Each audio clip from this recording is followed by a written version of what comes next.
സ്വർണം തീയിലിട്ട് ശുദ്ധീകരിക്കുന്ന ഒരു പരിപാടിയുണ്ട്.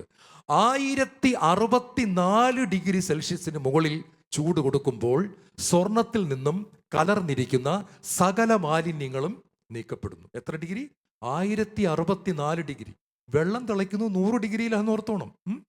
1064 ഡിഗ്രിയിലാണ് സ്വർണത്തിന് ചൂടാക്കുമ്പോൾ സ്വർണത്തിലുള്ള സകല മാലിന്യങ്ങളും വിട്ടുപോവുകയാണ്. ചൂളയിലെന്ന പോലെ ഒരുക്കി നിന്നെ ഞാൻ ശുദ്ധീകരിക്കും, നിന്നിൽ കലർന്നിരിക്കുന്ന വിലകെട്ട ലോഹം ഞാൻ നീക്കിക്കളയും. ഇത് കാണുമ്പം പലർക്കും പേടിയാണ് ഈ വചനം വായിച്ചിട്ട്.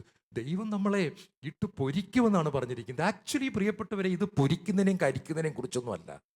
ശരിക്കും പറഞ്ഞിരിക്കുന്നത്, മാളിക മുറിയിൽ തീയായി ഇറങ്ങി വന്ന പരിശുദ്ധാത്മാവ് ശിഷ്യന്മാരുടെ മേലുണ്ടായിരുന്ന സകല മാലിന്യങ്ങളെയും നീക്കി അവരെ ശുദ്ധീകരിച്ചതുപോലെ സ്വർഗത്തിന്റെ തീ ഇറക്കി നമ്മളെ ശുദ്ധീകരിക്കുന്നു. മലാക്കി 3:2 അവിടെ നിന്നവരെ സ്വർണവും വെള്ളിയും എന്ന പോലെ ശുദ്ധീകരിക്കും. ഹല്ലേലൂയ.